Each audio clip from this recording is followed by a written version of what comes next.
Table in Minecraft, and this is a real-life enchanting table built from Lego parts. It has a book that can open and close, flip pages, and track the user. Wow. It also has an enchanting interface, with 3 enchantments available so long as the user pays enough lapis lazuli and has a high enough experience level. I'll show you all of this. First, I analyzed exactly how the enchanting table looks and functions in Minecraft so I could replicate it in real life. It enables a player to enchant items in exchange for lapis lazuli and experience levels. Besides enchanting items, the table has a book that spins around slowly, but when the user comes near, it opens the book, flips pages, and follows the user's movements. And it looks like this on the outside, so that's what I went for. Since the book is so iconic, that's the first thing I built. I used Lego hinge bricks for the book cover so it can open and close. Cool, it actually feels like a book snapping shut. I built 2 pages to look like old parchment. Everything in this build will mimic Minecraft, so even the pages needed to have the blocky, pixelated look that is so recognizable. Once the pages were built, I attached them to the cover. Lastly, I made one more page that would eventually be able to move. It used some tan Technic parts that are kind of rare, but it was worth buying them so the colors were right. The back of the book has a bunch of connection points that I used to connect this spine. I set that aside for now and started working on an enchanting interface. Here's what I came up with. On the left, you can see there are spots to place items, lapis, and an ID card that will have the user's experience level stored on it. On the right, there are 3 options for enchantments costing up to 3 experience levels and 3 lapis. These buttons will allow the user to preview or purchase an enchantment. A tap and hold will cause the machine to speak the enchantment preview, while a quick tap will purchase the enchantment. I added this color sensor array underneath the interface. 1, so that a quick tap and tap and hold motion can be detected, and 2, so that the user will immediately know which enchantments they qualify for based on the colors of the lights. Then I started working on how to detect items, quantity of lapis, and the user's experience level. An RFID sensor reads these RFID cards and RFID stickers, which go on 3x3 round Lego tiles and then have an item sticker placed on top like this. After a little programming, this was the result. Steve's experience level card currently at level 40. That's a netherite sword with no enchantments on it. Nice, that's perfect. The sensor can even read through objects and from about 1 inch away, so the sensor can be hidden underneath the enchanting interface. That's a lapis lazuli token with 9 lapis on it. I needed a way to have it read each token or card separately, so I got to work on that next. This simple mechanism is a great way to move an object in a controlled circular path.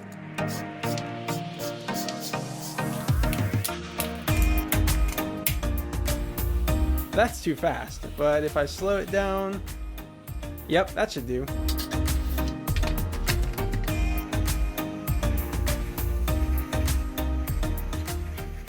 After that was finished, I went back to making the book functional. The book will rotate until a user arrives, so it has to be able to spin without getting wires wrapped around itself. There are a few ways to solve that, but I picked the solution of connecting both the EV3 controller and all the motors to the same spinning platform.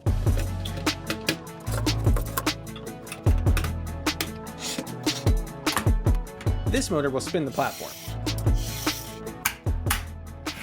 And this little assembly uses a worm gear to rotate 2 linkages that will open and close the book. Finally, a 3rd motor was added to flip the movable page back and forth.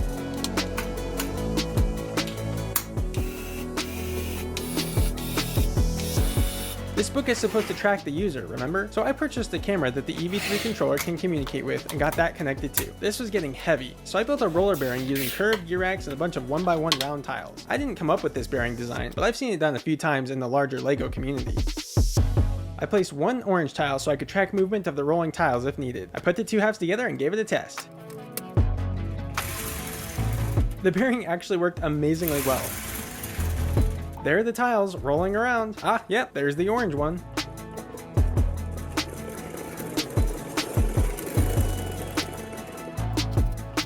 I added some pieces to make sure the 2 halves didn't come apart.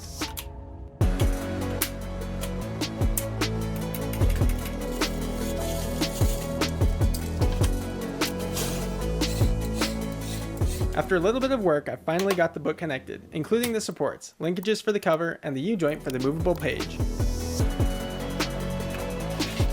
Here's how they work.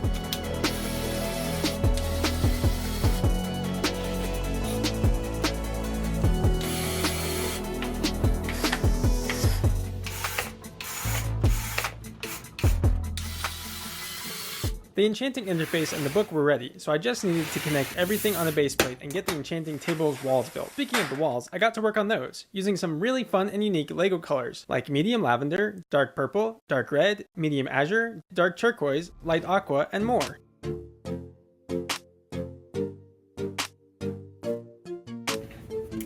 Then, using the enchanting interface as a guide, I tiled off the base plate and added these bricks with grooves and door rails. Then I created the gear train that would work for extending and retracting the enchanting interface.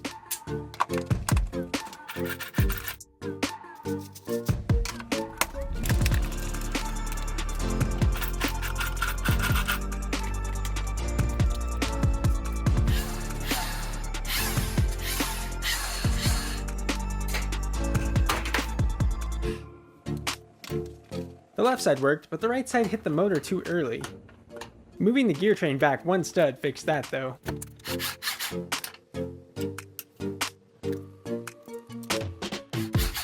This section will blend right in with the walls of the enchanting table.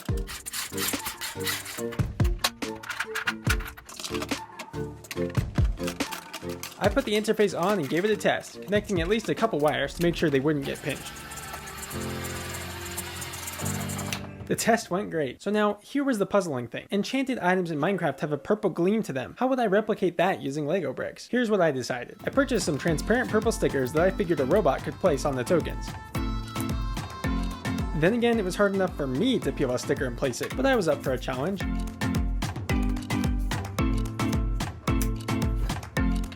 Here's the concept for how the robot will peel the stickers. By running the sticker paper over an object with a sharp angle change, like this lift arm, and keeping a lot of tension on the sticker paper, the stickers will peel themselves off the paper, just like this. Keeping that in mind, I got started on the mechanism to do that.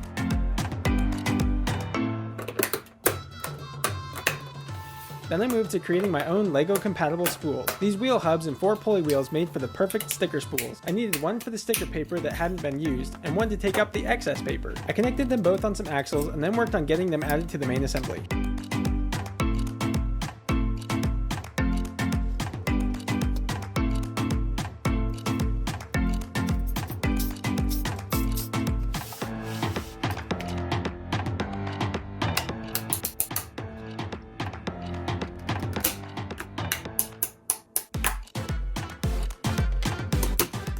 Here's how I wound the stickers onto the new LEGO spools.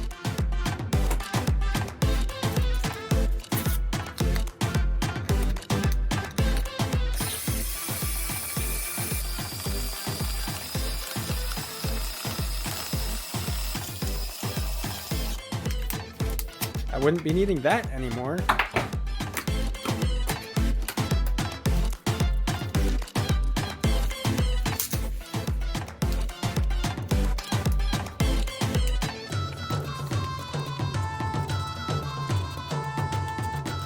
Next, I checked with an item token to make sure it was in the right location. Remember how I said there needed to be lots of tension on the paper for it to peel? Well, instead of using tan pins without friction ridges, like normal, I used blue pins with friction ridges to provide resistance. This wall of Technic bricks allows a variable number of blue pins to be added to increase the resistance to the right amount. Next, I added a motor to run the sticker peeler mechanism. I used a worm gear to gear it way down so the torque was increased enough to overcome the resistance of the pins with friction ridges. Then I gave it a test. The first test didn't work out so well because the resistance was too small, but adding a few more high friction pins would end up fixing that issue.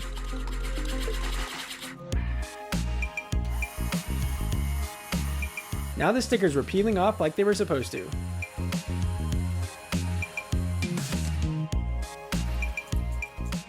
Then it was time to add a way from the machine to place the peeled sticker on the item token. It turned out to be pretty simple. I just added a motor that would swivel a rubber bumper to press the sticker onto the token.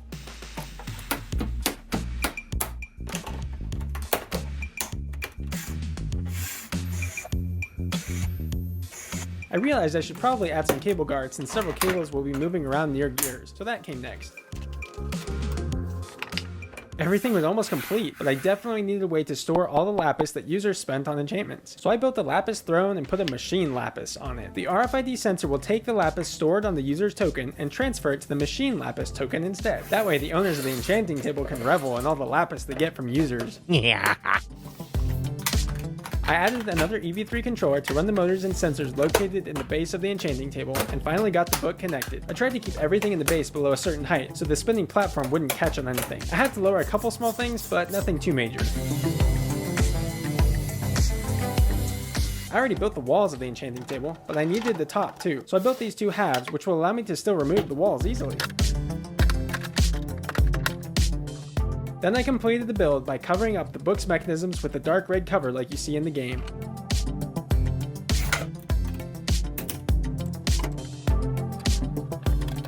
Here's how it all looked when I was done.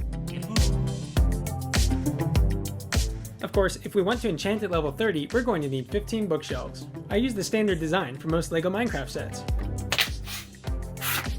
After some programming, it was time to run the 100% working LEGO Minecraft enchanting table. To start with, this is how the machine vision works for tracking a user's movement. I'm just walking along and, oh look, a random enchanting table. When the machine's camera sees me, the book will open and start tracking me.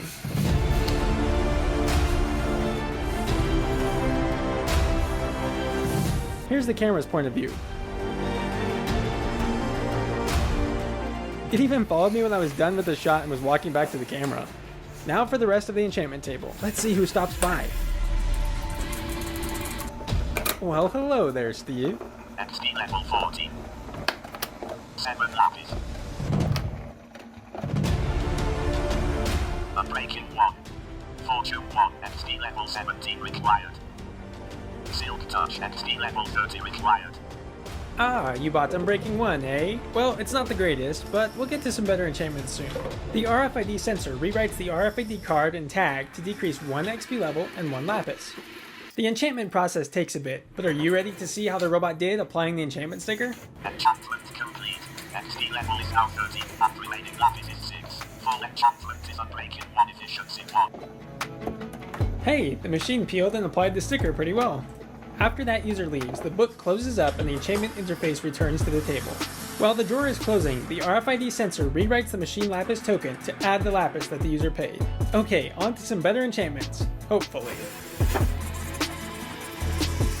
Hey Zuri! XP level 39. 4 lapis. Going for a level 30 enchantment on a trident, I see. Channeling. Looks like Zuri wants a different level 30 enchantment. So what do we do in Minecraft? Dummy enchantments are the answer. This real-life enchanting table can do that too.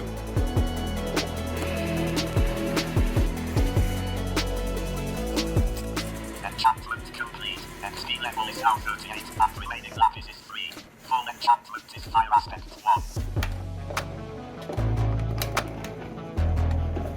1. Loyalty 3. It looks like that was the one Zuri was hoping for.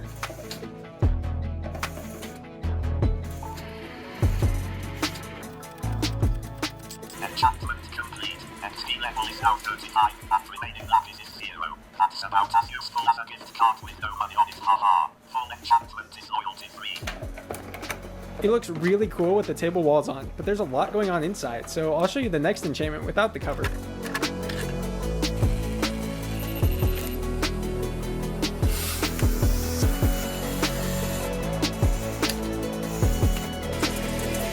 Remember, this is what's happening underneath the top of the enchanting interface with the RFID sensor detecting the user's card, amount of lapis, and item to enchant. XP level 43, 64 lapis. Power 4.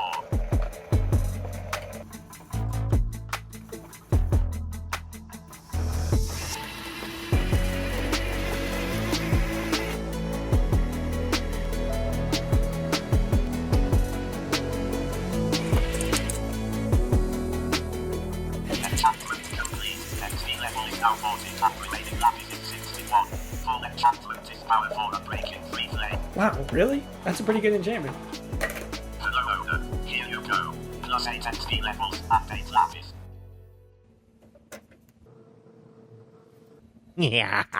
If this video amazed you, please help me out by sharing it on your social media, and watch the working